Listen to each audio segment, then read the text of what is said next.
Hoje, temos conosco a palestrante Chayane Viana, que é graduada em Marketing, possui MBA em Pedagogia Empresarial e Neurociência Pedagógica e é especialista em neuromarketing com mais de 5 anos de experiência no mercado. Obrigada pela presença, Chayane, a palavra é toda sua. Bom dia a todos, eu sou a Chayane Viana. Bom, neuromarketing, marketing, neurociência e neurociência pedagógica, que volta, né, Chayane? O que é isso? Bom, pessoal, eu sou a Chayane Viana, eu comecei a minha área de formação em RH, por isso meu primeiro MBA foi em Pedagogia Empresarial, de onde a gente vai começar a falar sobre andragogia daqui a pouco, e é por ali que começou o meu conhecimento nessa área.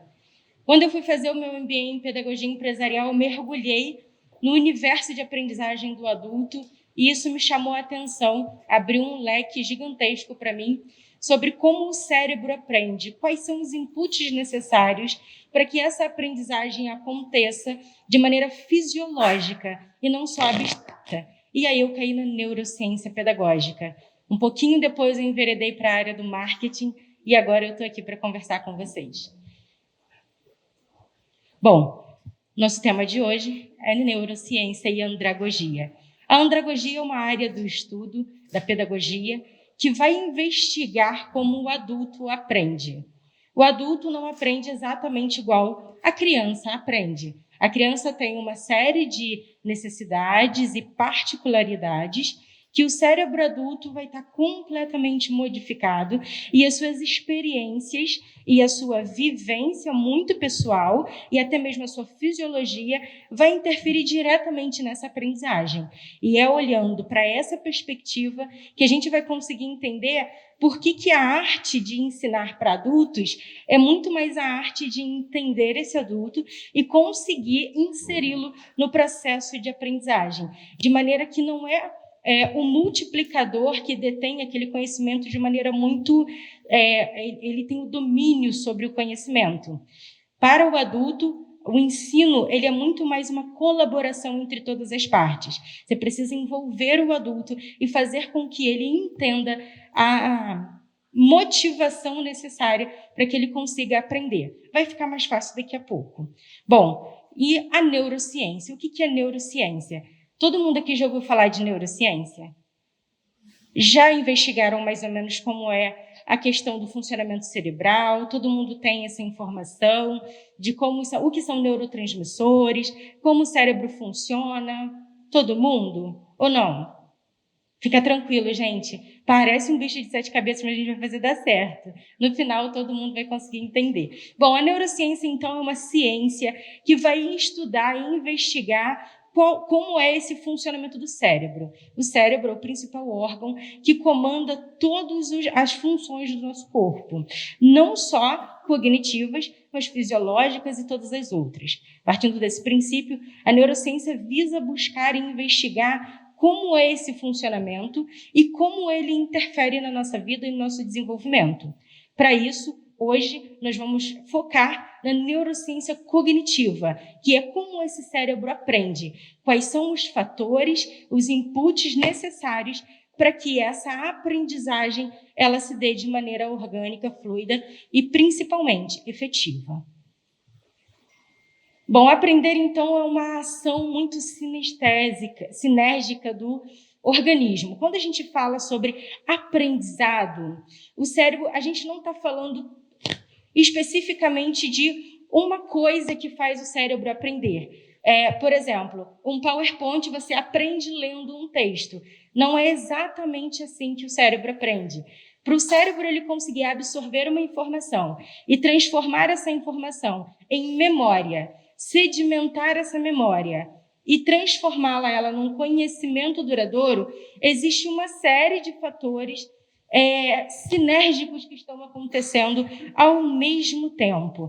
Para vocês estarem, nesse momento, me ouvindo, através do tronco encefálico de vocês, que ficam aqui atrás, vocês estão recebendo uma série de estímulos. O frio da sala, o som do microfone, a minha imagem corporal, a minha gesticulação, tudo isso está sendo absorvido e o processo de absorver todas essas informações dispara através do tronco encefálico, vai disparar essa região aqui, que a gente chama de cérebro emocional. O sistema límbico libera uma série de outras funções, uma série de outras emoções, que são essas emoções responsáveis por começar a distribuir isso que vocês estão sentindo. Epa, estou confuso, o que ela está falando? O que é tronco encefálico? O que é sistema límbico? Vocês estão começando, o cérebro de vocês está começando a tentar conectar uma série de informações que vocês já possuem, e com essa emoção de confusão, tá difícil, tá estranho, o que é isso que ela está falando? Ai, estou com medo, estou com sono. Todas essas emoções, todos esses elementos juntos são responsáveis por começar a processar o que eu estou falando para transformar isso em conhecimento para vocês. Então, para ficar um pouco mais fácil, agora a gente vai tentar, pelo menos, a gente vai fazer agora uma viagem pelo centro de comando, que é o cérebro. Como que é essa fisiologia desse cérebro e por que isso é tão relevante quando a gente vai planejar o treinamento. Tudo isso que a gente está falando, depois a gente vai falar do treinamento propriamente dito. Até aqui, vocês conseguiram me acompanhar? Tá fácil? Não, tá estranho. Mas fica tranquilo, a gente vai tentar resolver. Bom, esse aqui é uma imagem, digamos que didática, do nosso cérebro, né? Toda essa área aqui cerebral dividida ao meio para a gente conseguir ver o que está por dentro do nosso cérebro. Então, como eu tinha falado, essa área aqui é a área do tronco encefálico, por onde a gente recebe todos os estímulos externos. E quando eu estou falando estímulos, são todos os estímulos mesmo. Desde a pessoa que parou aqui do lado conversando, o frio do ar-condicionado, alguém que tossiu do lado, tudo isso vira um estímulo através da captação dos sentidos que vocês têm, né? O que a gente chama de canais sensoriais. Depois disso, eles são absorvidos pelo tálamo, que é responsável por separar esses estímulos sensoriais. Ou seja, ela falou alguma coisa sensorial, eu estou tentando lembrar. O que é sensorial? Tato, olfato, paladar, visão. Vocês estão vendo a imagem e o cérebro de vocês, nesse momento, já está começando a separar a informação visual, a informação verbal que vocês estão ouvindo através dos canais sensoriais, que é a visão. Acho que esse aqui não tá? Tá legal? Através, então, desses canais sensoriais, que é a visão, a audição, o paladar, tudo isso é absorvido através do tronco encefálico, processado pelo tálamo, e depois, através do tálamo, ele vai disparar informações para todas as áreas do seu cérebro, conseguir interpretar e separar de maneira efetiva o que você está ouvindo. Então, quando a gente fala que aprender é um fator sinérgico, é porque o cérebro não aprende de uma única maneira. A gente não está aprendendo só olhando o que eu estou falando. Nesse momento, o cérebro de vocês estão absorvendo a informação e aprendendo através de todos os canais sensoriais. Aquela velha imagem que a gente tinha, isso é um dos mitos que a neurociência ela desmistificou, que é o cérebro racional, o cérebro emocional, o lado esquerdo é muito racional, o lado direito é muito emocional. Essa imagem, que é a imagem que a gente tem científica do nosso cérebro, consegue nos mostrar que não é muito assim. O cérebro ele não tem um lado esquerdo puramente emocional e um lado direito mais racional ou vice-versa. Não é isso. O cérebro ele é sinérgico e todas as áreas em conjunto trabalham para absorver essas informações e responder de maneira muito unificada. Quando a gente vai processar a informação de um treinamento dentro do nosso cérebro, existem as capacidades mais analíticas ou mais emocionais, e vocês vão entender mais à frente. Mas o que acontece de fato é que ninguém é 100% racional e ninguém é 100% emocional. Na verdade, por uma questão evolutiva, o nosso cérebro ele tem maior parte das suas reações comportamentais emocionais processados pelo sistema límbico. E como a gente falou um pouquinho aqui atrás, ele recebe através dos canais sensoriais ali pelo tronco encefálico, essa partezinha aqui que se assemelha ao nosso pescoço, e aonde está essa bolinha amarela é o nosso sistema límbico. Ela é a primeira área cerebral responsável por absorver o conhecimento. Receber o conhecimento, falando aqui de uma forma um pouco fluida para todo mundo conseguir entender, receber o conhecimento, vai ser disparado todas as emoções relacionadas a essa informação. Vocês vão ficar confusos, ansiosos, animados, tristes, deprimidos ou até muito felizes. Todas essas emoções juntas são responsáveis por sedimentar esse conhecimento. Então, a gente vai ver que a emoção, ela é a rainha, ela é a base do aprendizado.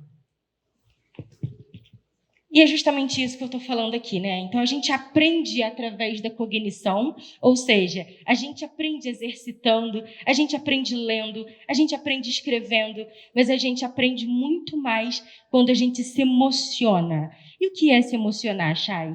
É você, através de um determinado conhecimento, você conseguir envolver emocionalmente o seu aluno ou a sua plateia em um determinado conhecimento. Ou seja, quais são as formas emocionais que a gente tem de inserir isso? Quando um professor entra numa sala de aula e fala para os seus alunos, com uma pilha de papéis na mão, hoje tem prova surpresa. Qual é a principal emoção que ele dispara nesses alunos? Raiva, medo, ansiedade.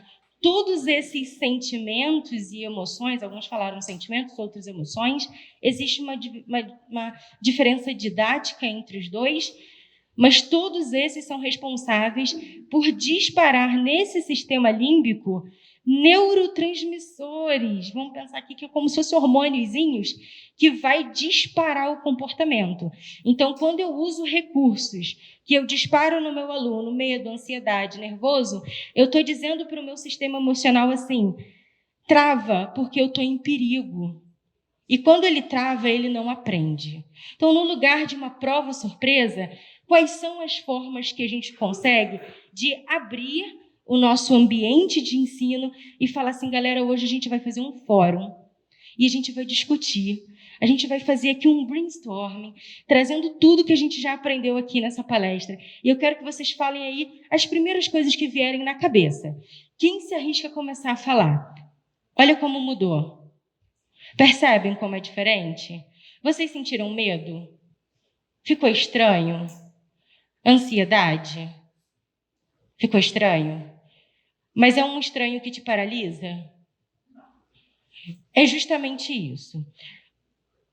Não necessariamente as emoções positivas elas são necessárias para a aprendizagem, mas as emoções negativas elas vão trazer vai trazer bloqueios para essa aprendizagem. Ser estranho faz parte, o cérebro gosta de novidade, mas isso precisa ser bem inserido na conversa, abordado, para que você não bloqueie esse cérebro para aprendizagem, e sim, ele seja convidado a esse desafio. O cérebro ele gosta de desafios a um determinado limite.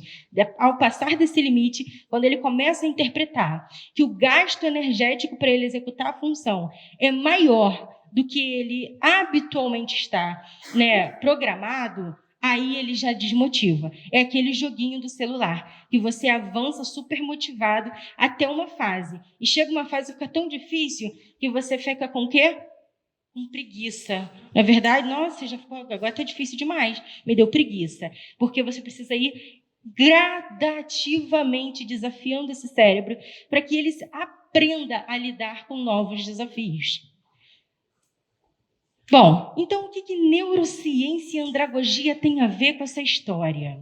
Como que a gente une o que é esses inputs, o que a gente está falando aqui de referências, reações neurofisiológicas com a nossa andragogia? A nossa velha andragogia da década de 70, que nada mais diz que o indivíduo, o adulto, ele tem particularidades de aprendizado que a criança não tem. A gente vai ver quais são essas particularidades. Tá, mas como é que a gente une essas duas? Vamos olhar aqui agora. Bom, antes da gente falar como a gente une a neurociência, a gente vai revisitar um pouquinho desses pilares da andragogia. Alguém aqui já ouviu falar desses pilares? Conhece?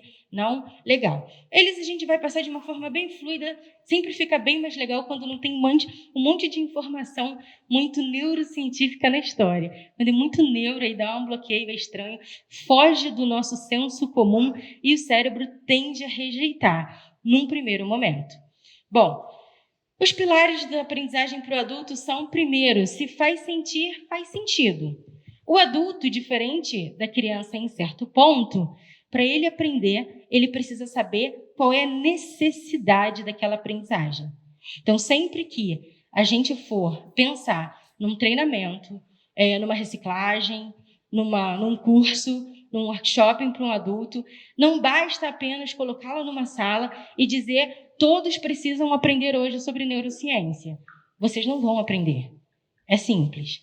Mas se eu entro aqui e falo para vocês que os conhecimentos da neurociência, aliado à andragogia, vão trazer ferramentas para que vocês elaborem treinamentos mais eficientes e tenham resultados melhores com os seus alunos, a probabilidade de vocês entenderem e aprenderem se torna muito maior. Porque eu informei a vocês, eu disse para vocês qual é a função, qual é o sentido desse conhecimento. E quando faz sentido, eu acesso sensações e emoções para dar validade a esse conhecimento. Até aqui tudo bem? Legal, esse é um pilar. O segundo é a aprendizagem orientação para a aprendizagem. Então, eu falei para vocês por que a gente está aqui falando de neurociência e agora eu vou falar para onde a gente vai com esse conhecimento. Quando o término desse bate-papo, a gente espera que todos os treinamentos que sejam elaborados pelo hospital, eles consigam envolver ferramentas em que vocês, ao final do treinamento, consigam aplicar de maneira mais fluida o que vocês aprenderam de forma técnica. Ou seja, o conhecimento técnico, ele vai ser aplicado no dia a dia de vocês de uma forma muito mais eficiente. Essa é a nossa meta. Essa é a orientação da nossa aprendizagem, para onde nós estamos indo, para criar treinamentos mais eficientes e, principalmente, humanos. Conhecimento do aprendiz. Na andragogia, ela diz para a gente que, diferente da criança que chega para o conhecimento sem bagagem, você não necessariamente o multiplicador, ele precisa entender e levar em consideração os conhecimentos que aquela criança tem. Porque, no geral, ela não tem. Mas não é assim com vocês.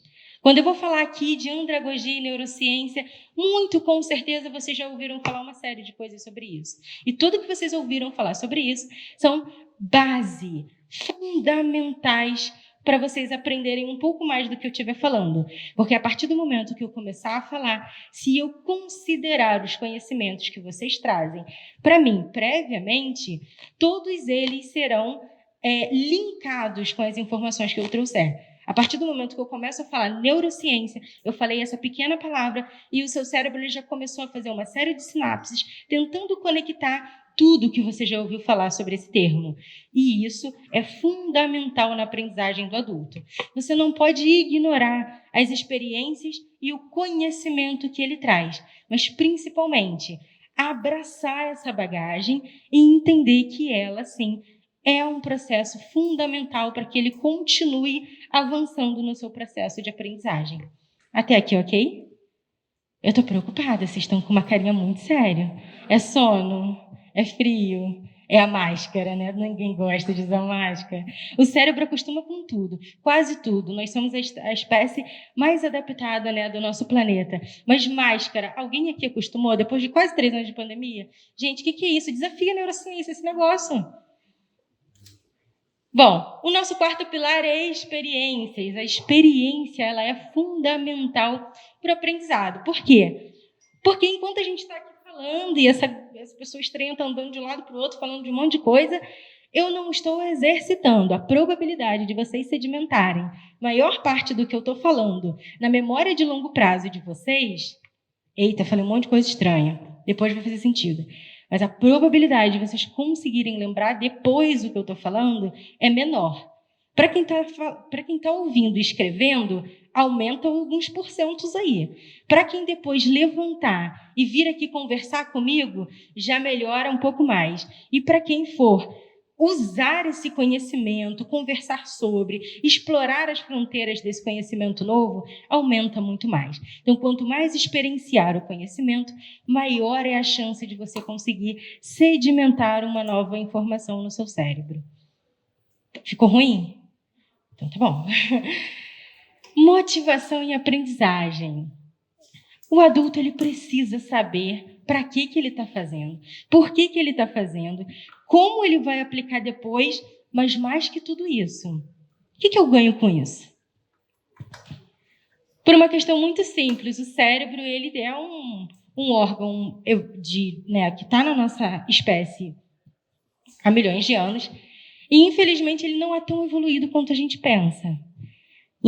Para algumas pessoas aí, a gente conversa já de metaverso, NFT, a gente até fala de Bitcoin, pagamento com Bitcoin. Algumas pessoas já têm essa conversa. Mas o nosso cérebro, ele se modificou muito pouco em comparação aos nossos amigos neandertais, os nossos irmãos evolutivos. Muito pouco. Ele é extremamente primata. Ele tem uma série de limitações dentro da sua complexidade funcional. E uma delas é o sistema de recompensa. O sistema de recompensa ele foi estabelecido no cérebro da nossa linhagem evolutiva, lá nos nossos irmãozinhos da caverna. E o sistema de recompensa lhe diz nada mais nada menos que, para o cérebro gastar grande cunho de energia, alguma coisa eu tenho que ganhar com isso. Ponto. Para mim sair da caverna escura, me aventurar lá fora, com o perigo de não voltar viva, eu vou ter que achar um pedaço de carne muito bom. Senão eu não levanto do meu escurinho da minha caverna. Só que a gente não vive mais numa caverna. A gente já evoluiu, a gente já cresceu, a gente já tem Twitter, a gente já posta no Instagram e o nosso cérebro ainda continua funcionando à base da recompensa. E a gente vê isso simplesmente nas tarefas do dia a dia, que a gente tende a procrastinar o que gasta mais energia ou o que a gente não gosta de fazer e tende a estar mais aberto a executar as tarefas ou o que a gente gosta ou que são mais simples. Me dá muito trabalho, aí depois eu faço. Eu não estou vendo inputs de recompensa para o meu cérebro liberar as emoções necessárias para eu executar essa tarefa. A base do comportamento humano é o sistema límbico, são as nossas emoções. Então, para que eu faça alguma coisa que vai me exigir gasto calórico, gasto energético, é muito novo, é muito diferente, eu tenho que ter uma recompensa clara. O que eu ganho com isso? Então, o nosso quinto pilar, ele está dizendo para a gente assim, todo treinamento, toda aprendizagem de adulto tem que ser orientada a quais são os inputs motivacionais desse adulto. O que vai fazer com que ele levante da cadeira e queira aprender. Ele queira absorver esse conhecimento. Qual é a vantagem? O que ele ganha com isso? A andragogia diz que dentro do pitch, dentro da conversa sobre esse treinamento, essa recompensa precisa estar clara. E quando a gente apela para a neurociência para entender, a gente descobre que é por conta do bendito sistema de recompensa que os neandertais inventaram. Bom, aqui a gente fala um pouquinho, eu trago para vocês essa informação, esse estudo que não é tão recente, ele é um estudo lá dos anos de 1999, alguma coisa. É esse o estudo? Da década de 80. Ele fala que jovens e adultos aprendem muito mais quando eles conseguem...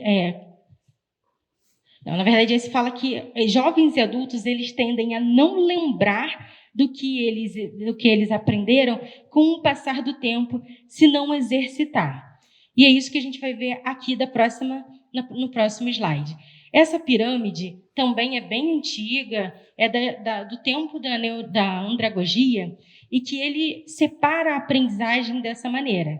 E a gente vê que no dia a dia realmente isso se aplica bastante à nossa vida. Se eu só vejo um vídeo, eu aprendo um tanto. Se eu falo sobre esse vídeo, eu aprendo outro. Se eu assisto uma aula e depois faço um resumo dessa aula, eu aprendo muito mais. E um detalhe muito curioso aqui para todos vocês. A escrita, ela é um processo fundamental para a aprendizagem, porque ela ajuda a sedimentar memória. Com a escrita, diversos canais sensoriais estão sendo liberados, estão sendo acionados, e a gente aprende muito mais. Por isso que quando vocês escrevem, vocês estão criando memória. E a memória é a base da aprendizagem. Bom, tá. E como que eu aplico neurociência e andragogia no treinamento de adultos? Tá, Chay, você falou um monte de coisa, super legal. Eu saio daqui e eu faço o que com isso? Bom, de tudo que eu falei aqui com vocês, eu entendo que é muito teórico, está muito falado e pouco experienciado. Então, a gente já tem aqui um fator um pouco contra a gente. Mas guardem 3 coisas na cabeça de vocês: memória, atenção e emoção. Esses são os principais ingredientes para a aprendizagem. Eu preciso de uma aprendizagem que ela desenvolva memória. Quando a gente fala memória, a gente pensa só tem uma memória, né? Eu sou uma memória, não é isso que vocês pensam? A gente tem uma série de memórias diferentes. Cientificamente falando, a neurociência separa a memória em diversos estágios. Falando aqui de uma maneira muito simplista, a gente pode falar que a gente tem uma memória de curto prazo, que é a memória de trabalho, a memória de médio e de longo prazo, que é a memória sedimentada. É que você sabe que você pega de cor e salteado a vida inteira. Você sabe o seu nome a vida inteira. Você não precisa parar para pensar qual é meu nome. Tá aí, você sabe. É uma memória sedimentada de longo prazo. Agora, a memória de curto prazo, ela, em média, é processada em 5 segundos. É aquela coisa assim, eu vou levantar da cadeira, vou pegar um café e volto. Quando eu levantei da cadeira, o WhatsApp tocou, o telefone falou, a mosca passou e você passa assim, eita, o que eu ia fazer mesmo? É memória de curto prazo. Então, para a gente sedimentar a memória, a gente precisa forçá-la. E como que a gente faz isso? A gente faz isso através da atenção e da emoção, principalmente através da repetição. Eu estou falando dos 5 pilares da andragogia e provavelmente a maior parte de vocês já não lembram mais quais são. Se eu repetir, a probabilidade de lembrar melhora. Se eu repetir de novo, melhora mais ainda. Então, quanto mais vocês repetem, mais vocês dão inputs sensoriais no cérebro para que ele comece a pegar essa memória de curto prazo que é processada no nosso neocórtex, que é aqui o córtex frontal, para que ele, através desses estímulos que vão para o hipotálamo, que vão para o tálamo, ele sedimente lá no tálamo, do hipotálamo. Calma. O tálamo é aquele cara que recebe tudo que está vindo de fora. Aí ele organiza a bagunça. Aí ele manda assim, bom, isso daqui é uma informação que ela tem a ver com uma outra informação sinapse, que está lá no hipocampo. Então, manda ela para o hipocampo. É mais ou menos isso. Então, quanto mais você repete, mais você ensina para o seu cérebro que essa é uma informação relevante. Se você faz uma vez só, o cérebro ele acha que isso não é relevante. Então, é um gasto calórico que não compensa o arquivamento dessa sinapse. Vai para um lixinho estranho lá no inconsciente e depois a tendência é ele apagar. Bom, aqui a gente fala um pouquinho sobre neurotransmissores. Esse nome é estranho. E eu não vou me dedicar muito a tentar explicar ele, porque eu acho que vai complicar mais do que ajudar. Eu quero que vocês entendam apenas que neurotransmissores a gente pode entender que é mais ou menos hormônios, digamos assim. A plateia hoje, a maioria é mulher. Mulher sabe que hormônio é uma coisa que invade e que realmente bagunça a nossa vida. E neurotransmissores vão pensar que é como se fosse um hormônio. Esse hormônio, ele é responsável por disparar no nosso corpo as sensações que a gente vai sentir. Por exemplo, quando eu disparo mais sensações que são... deixa eu pegar um exemplo. Uma roda, se a gente fizer aqui uma roda, e a gente colocar uma música e todos vocês pularem, dançarem, queimarem bastante energia, pularem, sorrirem bastante. A gente vai estar disparando nesse cérebro dopamina, que é um neurotransmissor responsável por produzir a sensação de felicidade e prazer.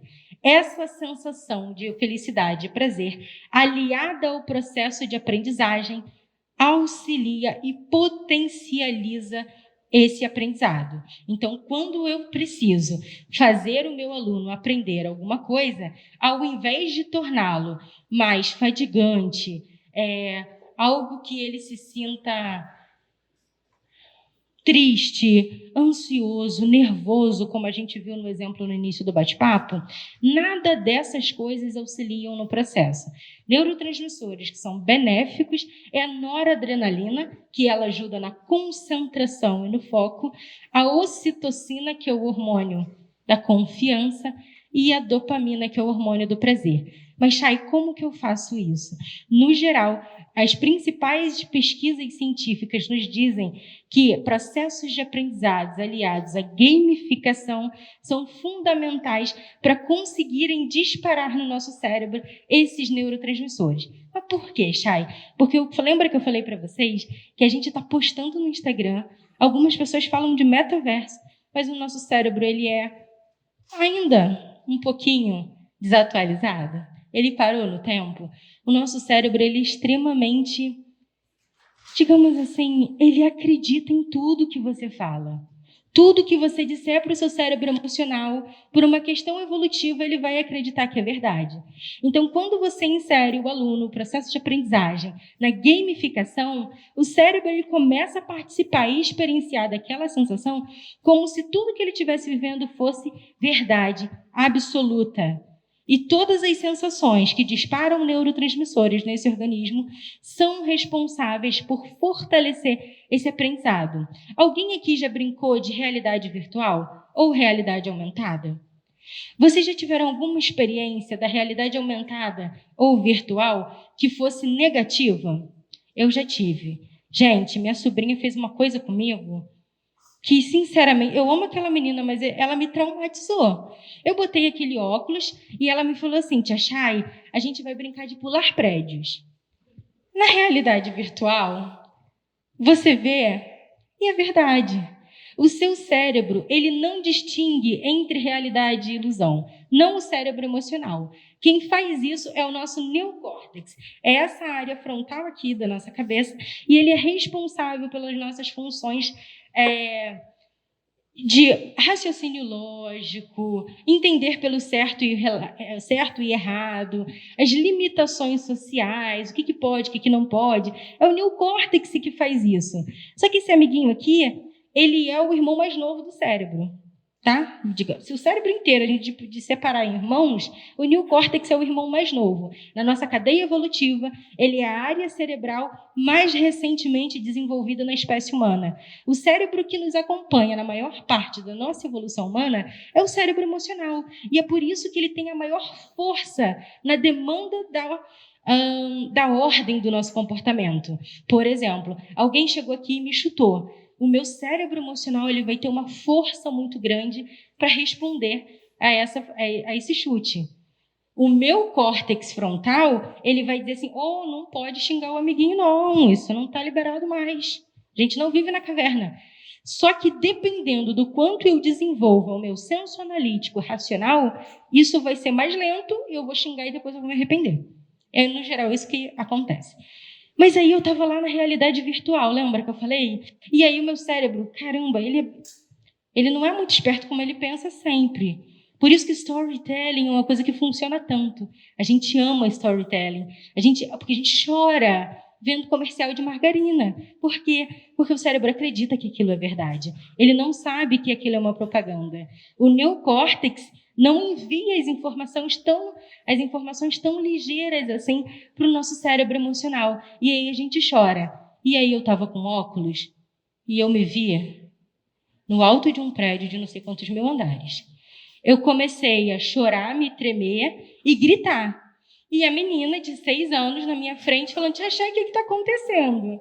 Porque é isso. A gamificação ela tem esse poder imersiva da experiência da aprendizagem. É claro que ninguém aqui vai botar óculos, né, para pular prédios em alunos. Mas no lugar disso, existem fantásticas formas de, por exemplo, se a gente tivesse aqui esses recursos, vocês estarem vendo como é o funcionamento sináptico dos neurotransmissores. Essa forma de inseri-los nessa realidade daria a vocês mais recursos para conseguirem absorver a informação. Uma onda de emoções tomaria conta do organismo de vocês e isso propiciaria esse conhecimento sedimentado.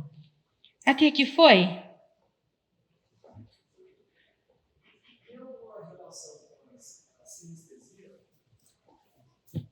O que?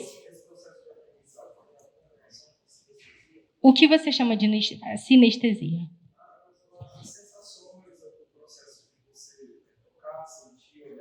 É isso. Exatamente. Lembra que eu falei lá no início que o nosso cérebro, o processo de aprendizagem, ele é sinérgico, vamos botar assim, mais de 90% das suas áreas cerebrais, elas são ativadas na hora de você absorver um conhecimento novo.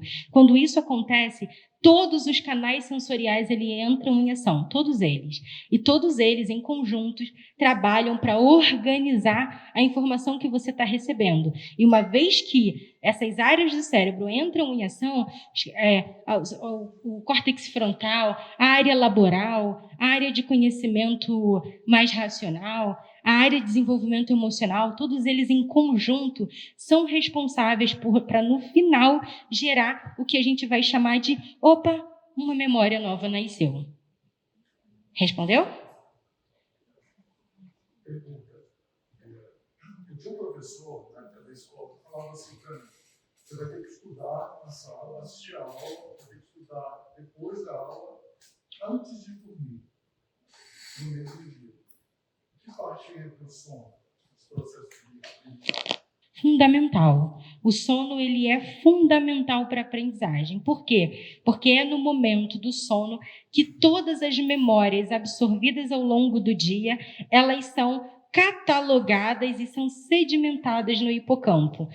É claro que isso não é uma regra, que você, para aprender, você precisa aprender, ler um texto um pouco antes de dormir. Não é isso, não é exatamente assim que funciona. Mas sim, o sono ele tem um papel fundamental na sedimentação de memórias. Quem dorme pouco tem pouca memória, pode ter problemas de sedimentação de memória. Não é perda de memória, tá, gente? O que está lá vai ficar lá. É claro que problemas de distúrbio de sono vai gerar outros problemas, mas não é de perda de memória. Você só vai ter problemas para sedimentar novas memórias, por uma questão de cortisol e até estresse noturno. Uma questão muito importante é que o sono, ele não é só importante para a memória, ele é importante para tudo. Todo o sistema fisiológico e metabológico, ele é trabalhado, desenvolvido, enquanto você está dormindo. Então, até para a mulherada que gosta de emagrecer, ele acelera o metabolismo. Ok? Bom, aqui a gente está vendo um pouquinho sobre o quanto esse estudo, e era esse o estudo que eu falei antes, que eu achei que estava aqui, fala quanto os jogos, né, a gamificação ativa o hipocampo, que é a parte fundamental para ter essa recordação da experiência que você está vivendo. Então, quando a gente submete o nosso processo de aprendizagem a técnicas de gamificação, a gente está colocando o aluno em experiências reais.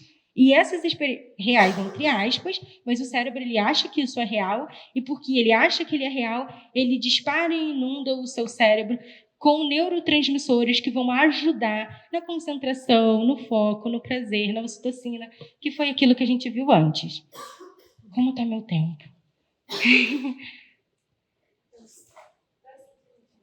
Então, quando a gente fala sobre informação, sedimentação da memória, que foi o que a gente falou lá, as 3 bases para vocês levarem para casa. Eu preciso trabalhar a sedimentação da memória, o foco e a emoção. E aqui a gente fala sobre como que a gente trabalha essa memória, como que eu garanto que o que eu aprendi aqui eu não vou esquecer daqui a pouco, com a repetição. A repetição é uma das principais formas da gente conseguir levar essa memória para o hipocampo. O hipocampo está assinalado aí como essa coisinha azul, esse braço azul logo embaixo da área emocional, que é o sistema, ele pertence ao sistema límbico, que é a nossa amígdala, ele está abaixo da amígdala. E a amígdala lembra, né, aquele nome aqui que fica, aquele negócio perto da garganta, mas a amígdala é como se fosse, é o chefe do sistema límbico. Ele faz uma confusão e desfaz confusões gigantescas no nosso comportamento. A amígdala é responsável por todo o nosso comportamento automático emocional. É aquilo que eu falei, alguém pisou no meu pé e eu dou um tapa. É o disparo da amígdala. Daniel Goleman, que é um grande estudador sobre a área emocional, ele vai estudar e vai definir a amígdala como se fosse esses comportamentos emocionais, ele vai chamar de assalto da amígdala, porque realmente ela é tão automático, isso acontece num framing de tempo tão pequeno que não dá tempo mesmo, desculpe a repetição e a redundância, mas isso é tão rápido que o nosso córtex, ele não consegue falar, amígdala, segura tua onda aí, não pode bater não. Não dá tempo, a amígdala bate, depois no córtex vai lá e ele vai tentar resolver a bagunça que a amígdala fez. Por isso a gente fala, né, sobre a inteligência emocional, que até existem nomes mais atualizados para essa tática, que é você aprender a identificar e gerenciar as suas emoções, de modo que cada vez mais você tenha reações automáticas e mais reações pensadas, analisadas pelo córtex, porque o córtex, apesar de ser o irmão mais novo da família cerebral, ele é extremamente eficiente, córtex pré-frontal, e ele precisa ser desenvolvido. Quanto mais você desenvolve, mais você vai ter a capacidade de reagir menos e analisar mais. Isso é perfeitamente treinável. Bom, então a base para isso fica sendo o foco no indivíduo. Sempre que a gente fala em aprendizagem, a gente precisa botar no centro da conversa quem é esse indivíduo que está chegando na sala de aula. Quais são as ferramentas que eles trazem que vão ser aliadas nesse meu processo de aprendizagem? Qual é essa cultura organizacional que esse indivíduo está inserido e que isso pode ser uma promovedora ou uma detratora do conhecimento que eu preciso que ele desenvolva. E eu preciso que ele desenvolva. Veja bem, mas eu preciso também mostrar para ele que isso é relevante para ele, senão ele não aprende. Então, quando a gente fala sobre... Beleza, vamos fazer um resumão aqui. O que a gente faz agora, Chay? A gente coloca o indivíduo no centro da conversa. A gente olha para esse indivíduo como um ser extremamente relevante para o processo de aprendizagem. A gente não cria um treinamento pensando no que eu quero falar, mas sim como as pessoas vão receber. Quando eu fui criar esse material para vocês, e aí eu não conhecia vocês, não conhecia o hospital, né? não pessoalmente, o meu desafio foi conseguir encaixar conhecimentos da neurociência e da andragogia de modo que eu chegasse aqui e eu não ficasse falando coisas que fossem mais confundir vocês do que, de fato, esclarecer. Que tipo de legado eu consigo deixar para vocês quando essa conversa acabar? Qual é a nossa recompensa quando isso daqui acabar? Quando eu fui fazer esse treinamento, meu exercício foi pensar o tempo todo em quem são vocês. Quais são os conhecimentos que vocês têm que vão promover ou não vão promover esse conhecimento novo? E qual é o desafio? Como eu faço para que todas as informações que vocês não possuem sobre neurociência, ainda assim, não sejam um processo detrator para que vocês saiam daqui entendendo alguma coisa de tudo isso. Como eu falei quando eu cheguei, a neurociência ela é uma ciência extremamente complexa. O cérebro é um órgão extremamente complexo. Não existem regras. Não existe 2 mais 2 são 4. Existem os seus estímulos, existe o seu sistema funcional neural e que ele por si só é extremamente complexo. Mas com muito carinho, com muito jeitinho, a gente consegue entendê-lo e a gente consegue participar do que acontece dentro da gente. Eu costumo sempre brincar que a gente foi na Lua, a gente inventou o aplicativo. Hoje, as startups, essas empresas de tecnologia que têm milhões no mundo, Google, alguém conhece? Quem usa o Google aqui? Quem usa Facebook? Instagram? Todos esses algoritmos, sabe o que são algoritmos? É a inteligência por trás do funcionamento do aplicativo. Todos eles foram inspirados no funcionamento cerebral humano. Todos eles. Para vocês verem como é grandioso o nosso sistema neuronal. Bom, então, se eu pudesse deixar aqui rápido, simples e de uma forma bem prática, aliar neurociência à andragogia é pensar em práticas que levem significado, repetição e emoção à sala de aula. Chay, e como que eu faço esse negócio de emoção? Eu tenho que ficar emocionado, eu tenho que chorar, eu tenho que fazer as pessoas chorarem? Não. A emoção é essa área aí, a área responsável do cérebro pelo processamento emocional, essa areazinha amarela é onde tinha a amígdala que eu falei agora, um pouco antes desse slide, tinha aquele azulzinho que eu falei do hipocampo, e no azulzinho eu falei, tinha a amígdala, ela é responsável pelas bagunças emocionais que a gente faz no nosso comportamento, na maior parte das vezes, mas ela também é fundamental. Até bem pouco tempo, a neurociência ela é uma ciência relativamente nova, ela realmente se desenvolveu a partir da década de 90 com o desenvolvimento tecnológico, onde foi possível desenvolver aparelhos para rastrear e para conseguir captar esse funcionamento cerebral. E até então, a emoção ela era uma peça fora da mesa, ela era uma persona não grata em qualquer ambiente. Não pode chorar. Engole o choro. Não pode vir para a sala de aula estressado. Não pode brincar na sala de aula. E a partir do momento em que a neurociência começa a desenvolver pesquisas e comprovar que a emoção ela é peça central para o nosso desenvolvimento neurológico, a gente começa a entender que, sob o olhar da neurociência cognitiva, que é a neurociência responsável pelo desenvolvimento da nossa aprendizagem, né, a área que vai estudar isso, a gente entende que a emoção ela não pode estar fora da mesa. A gente precisa chamar ela para essa conversa, porque a emoção é o que nos move, literalmente. É isso que nos move. Então, dicas, Chay, de como a gente consegue inserir a emoção no nosso processo de aprendizagem. É importante sempre entender quais são as emoções relevantes para o público que vocês vão trazer para o treinamento. Como eu falei, se a gente puder sair daqui com um legado relevante, coloque sempre o indivíduo no centro do processo de desenvolvimento do treinamento. É ele, o indivíduo, que vai dizer quais são as ferramentas, ou aquele grupo de indivíduos, que vão dizer quais são as ferramentas relevantes para que aquele conhecimento ele seja desenvolvido e ele possa ser aplicado. Se eu preciso despertar no meu público confiança, felicidade, conforto, eles precisam estar confortáveis. Vocês precisam estar confortáveis aqui para me ouvir. Vocês precisam gostar do que estão ouvindo. Vocês precisam entender qual é a função e a aplicação disso no dia a dia de vocês. E quando eu coloco tudo isso na minha fala e eu verbalizo para vocês, eu estou criando aqui, através dos canais sensoriais de vocês, uma inundação de neurotransmissores correlacionados à emoção. E são essas emoções que vão ser responsáveis por vocês aprenderem. Não é a Chayane, não é a neurociência.